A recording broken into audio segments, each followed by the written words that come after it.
Hey, folks, greetings from the Offensive Security Group here at Secure IT 360, coming at you with a new episode of the Cyber Threat Perspective. You've got myself, Brad, and Mr. Darrius here from the Offensive Security team. And today we are going to talk about bug bounties. I think we both have a pretty opinionated position on bug bounties. We both feel passionate about it one way or the other.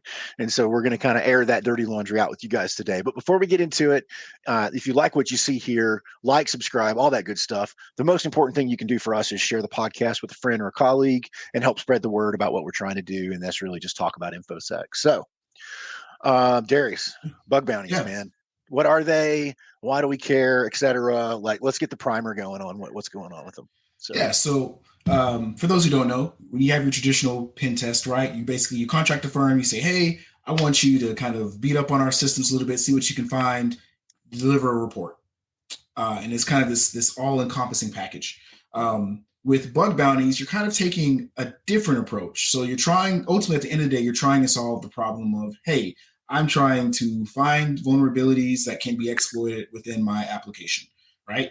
But with bug bounties, you're taking more of a kind of an open source approach to doing that. yep. So instead of you contracting a specific firm, you basically say to the world, "Hey, everybody, if I have this program, anybody, sometimes they put restrictions around it, but ultimately, hey, anybody can attempt it. And if you find a vulnerability and bug, write it up for me." And generally, it's not as formal as a full-on report, but hey, find a bug, report it to me.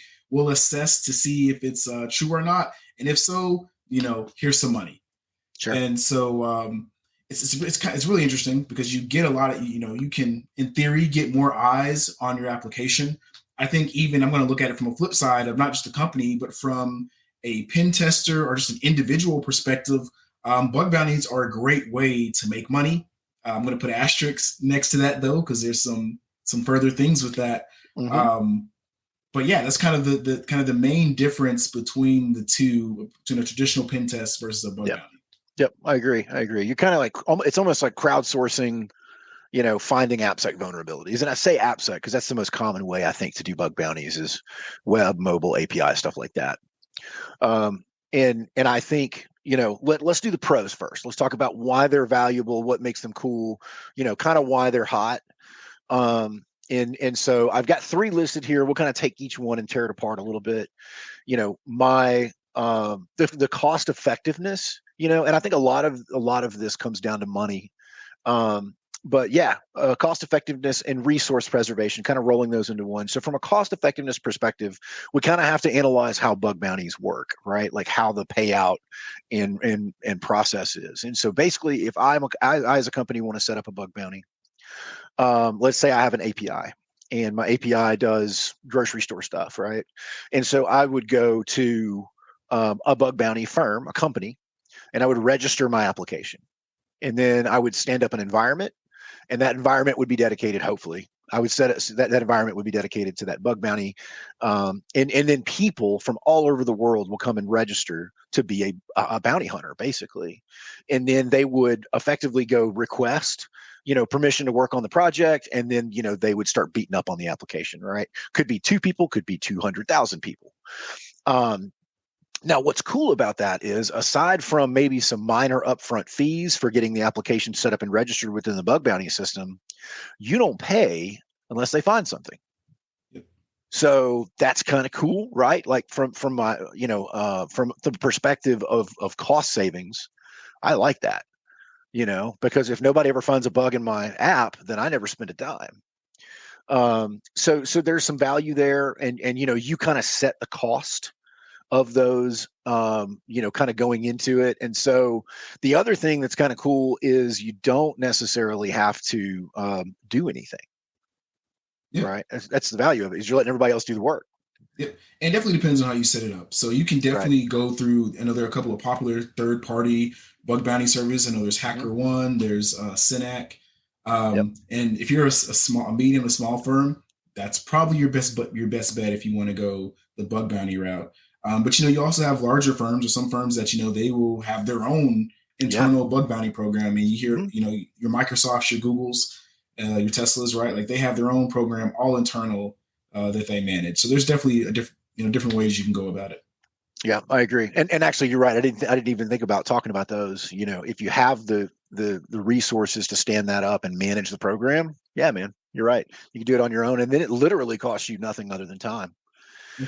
So another benefit, and I think this is probably where most people would say bug bounties shine, is we are crowdsourcing, right? And you get dozens or hundreds potentially of different perspectives on your application security.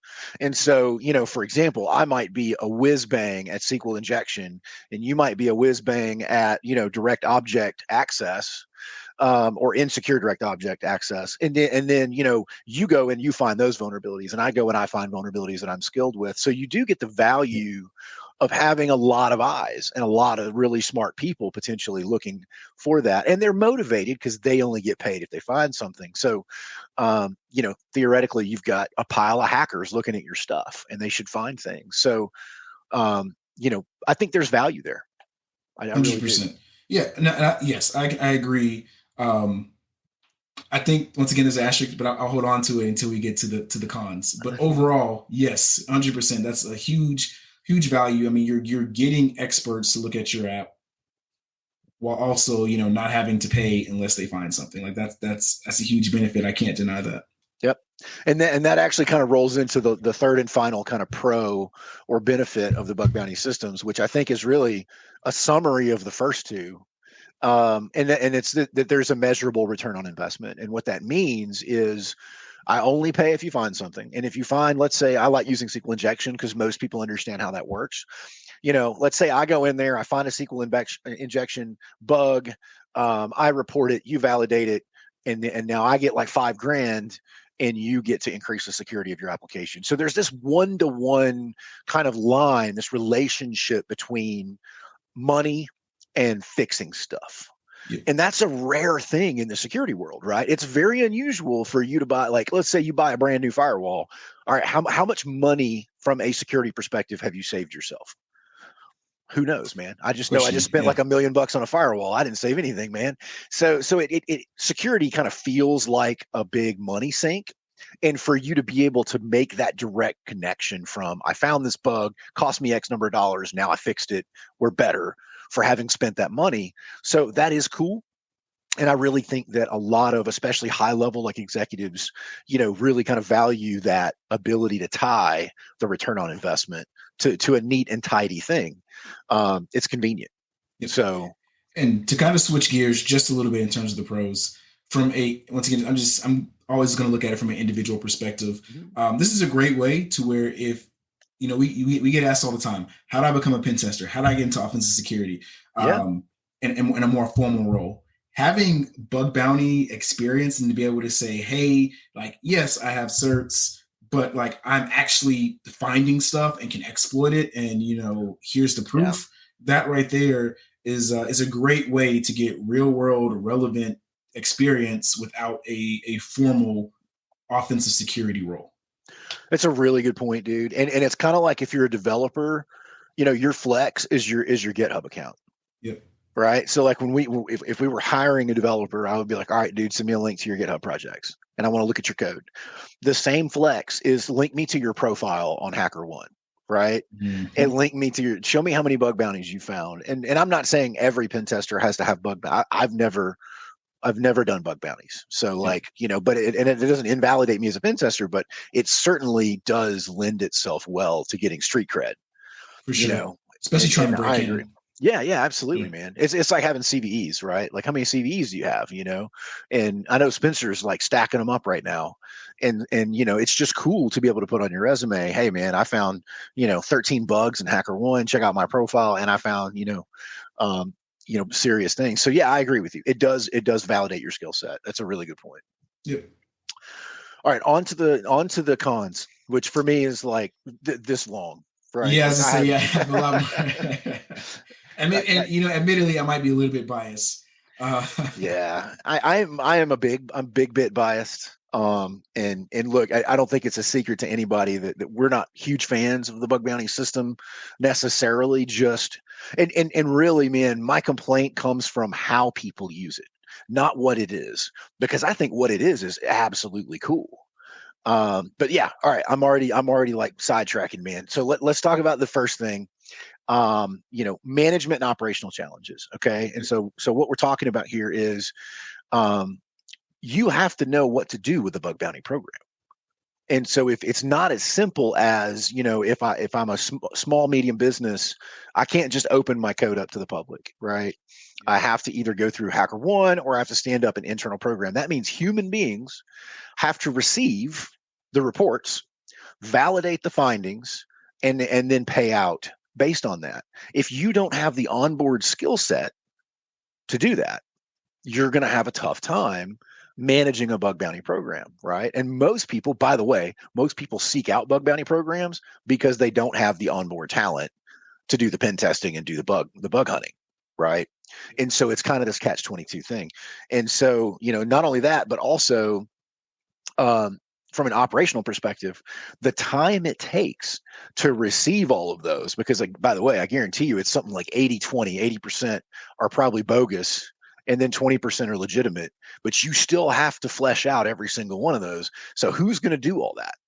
So, you got to have bodies and chairs going through it. And that's a huge lift, man. And ends up, by the way, like, if we're talking about bottom line cost, we're starting to creep up there all of a sudden for this air quotes free program. We're paying dudes to manage it.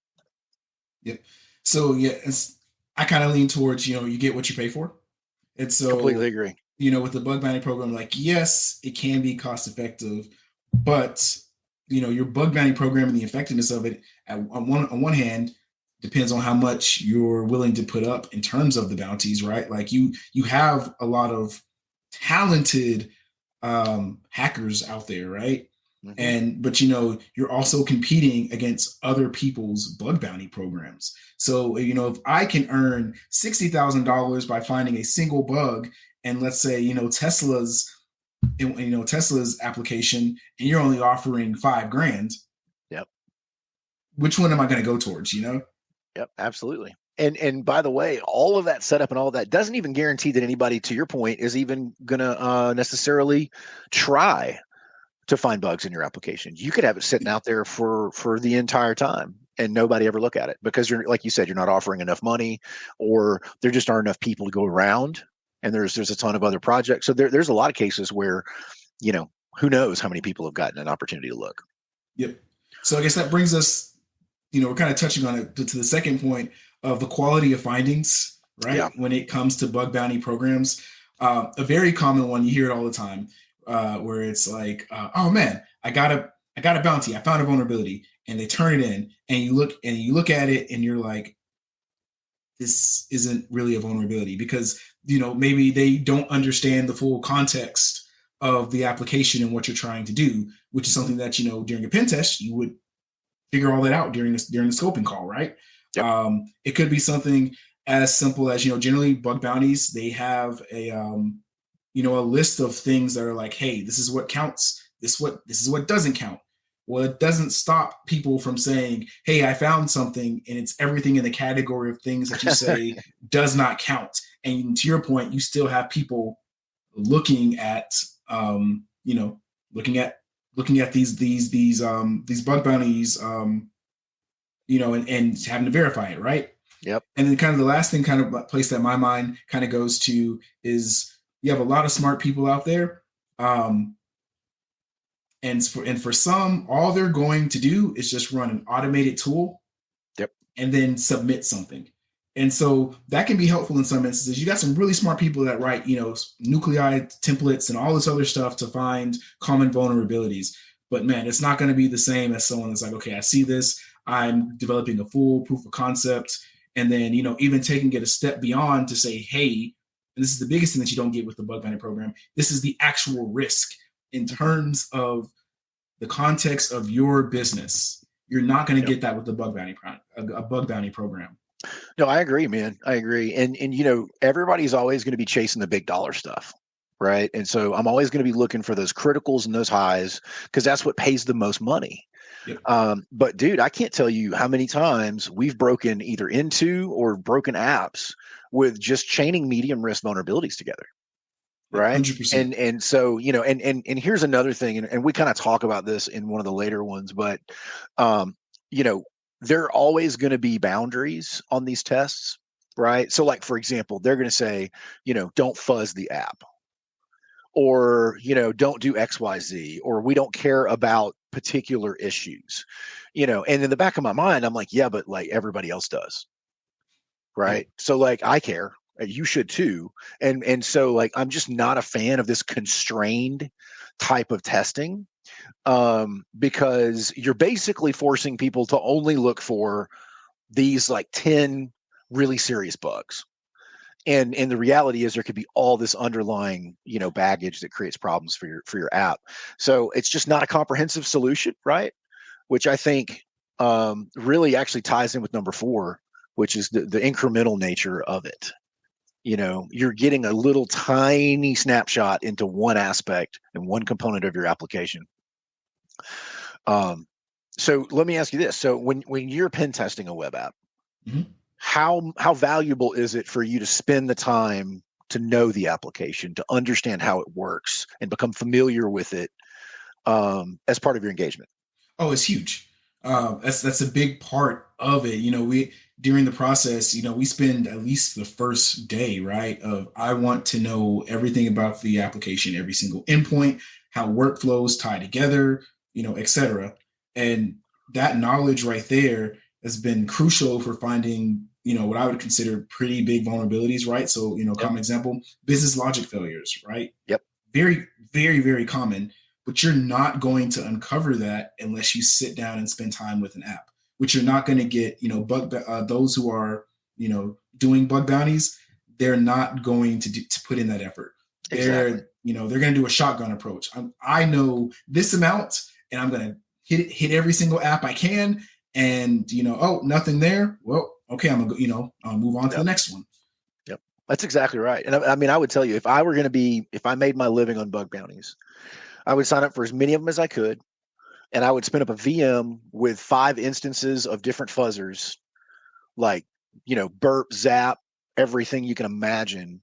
And then I would let that run 24/7 and hit Yep. everything I possibly could. Eventually, I'm going to hit on something. And that's You know? exactly what people do.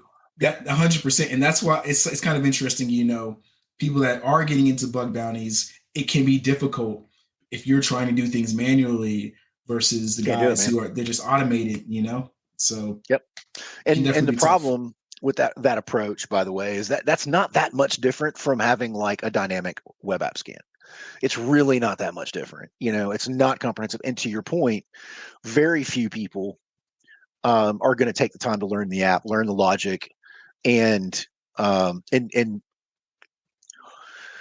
you don't know if they did or not, right? So that's the question that I have to ask. So we actually had a client. I guess it's been about a year ago now, and they kind of put that on us, right? They came to us and they were like, "Hey," because we were doing all their API pen testing. You know who it is, Mm-hmm. and so we're doing all their API pen testing, and they were like, "Hey, we're just going to replace you guys with a bug bounty." And I'm like, cool, no, I hear that. So tell me why. And they're like, oh, the whole thing we talked about, cost effective, ROI, this, that, and the other, fancy words, big things, right?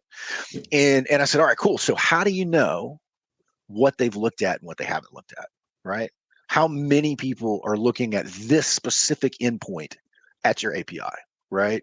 How many of those people are taking the time to understand workflows, that this API endpoint is built on the results of this endpoint that's built on the results of this?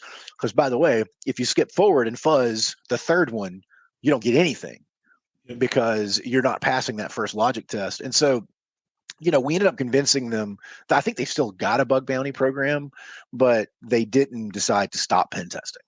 They kept pen testing. And so, but for all the things we just talked about, right, is, you're just not going to get a comprehensive test from front to back. When we do a web app pen test, man, we touch literally everything.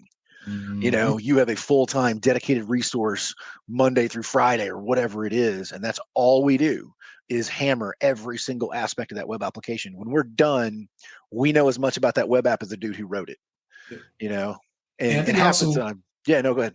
I think it also brings another point of you get with the traditional pen test, you also get a letter of attestation that verifies, hey, someone, Methodology, everything. yes, Yep. yep, and versus, I as far as I know, most insurance companies aren't going to say, oh, you have a bug bounty program that checks the box software compliance. Yeah. Whew, man, if they So, do, man, they're yeah, they're missing out. But you know, you're right. You're right.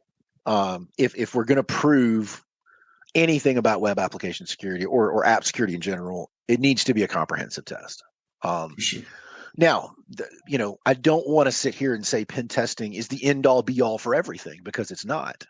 And so I think bug bounties, just like pen testing, have a place in the ecosystem of application security. I think there is value. I don't think we should do away with them, because, like you've said earlier, I think there's benefits to both sides. Yep. There's value to the community that participate, and there's value to the company. So, how would you recommend, if I was interested in doing a bug bounty, how do I integrate that into my AppSec plan? Like, what other components are necessary? Like, is there something I should do first, something I should do last? Like, where do I start? What are your thoughts on that? So my immediate thoughts are you should never start with the bug bounty. I agree. That's where my mind goes first. And I would even argue you should never directly start with the pen test either. I definitely think you want to have a mature department before you consider either. Yeah. Now, as far as when to do which one, I think Probably it going to varies. depend on, yeah, it's going to depend on how you're set up.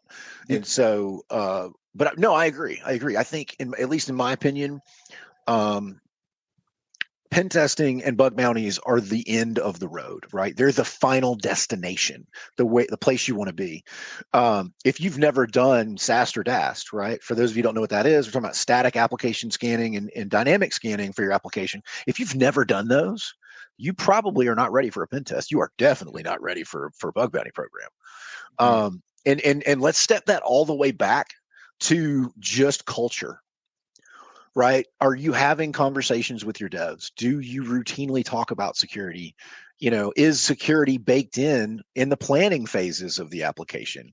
We should not be building functionality within our applications and then be like, all right, cool, so now let's put some security on that.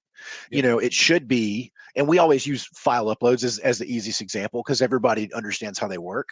And so there are certain things that I want to put in my business requirements in the design phases. If I want to add file upload to my application, what things should I make sure exist within that functionality, right?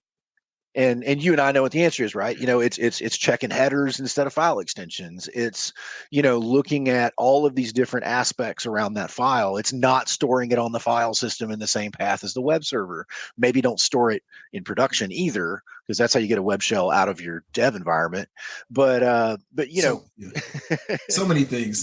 so many things Actually have EDR or wherever you decide to upload the to files to. land that file. That's a Yeah. common one that people miss out on. Sure. Yeah. And I, the big takeaway for me is, unless you have that skill set in your staff, right? And if you do, then you're probably not watching this podcast, right? Because you're like, yeah, I already know this stuff.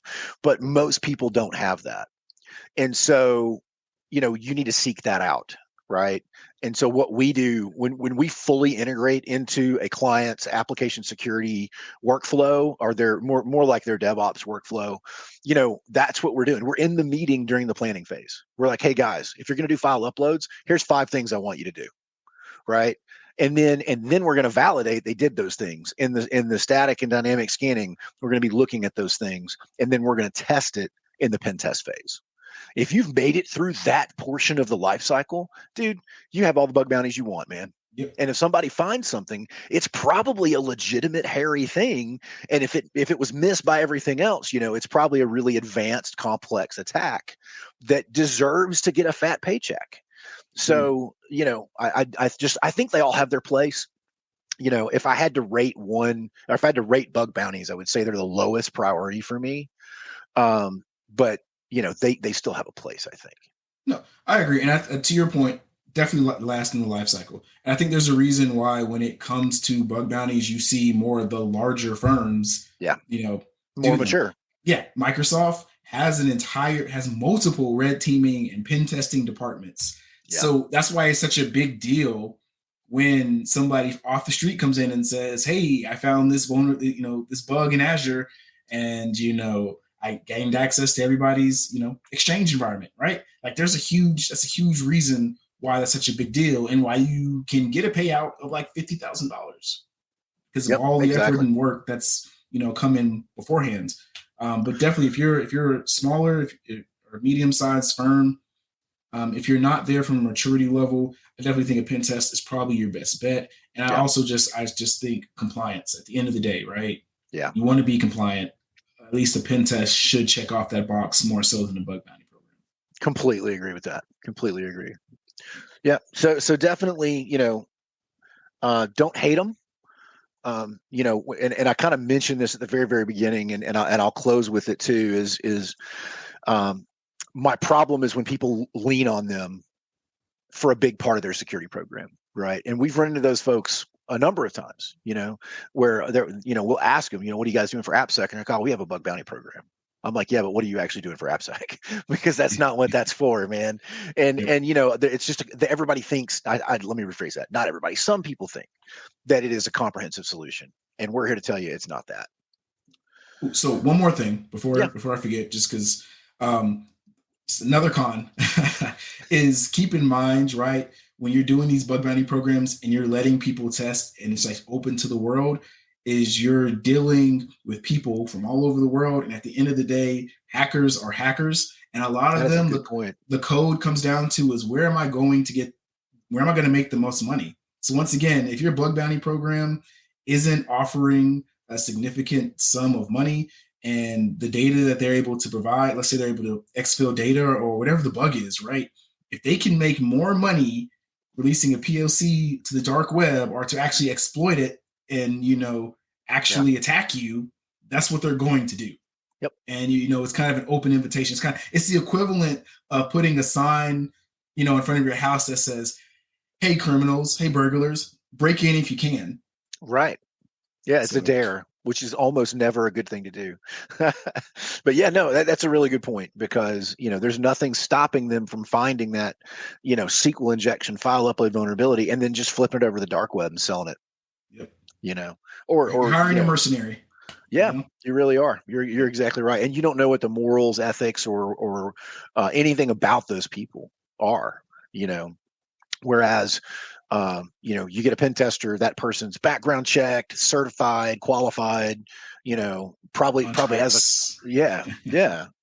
So anyway, definitely, a good con to bring up. I'm glad you brought that up.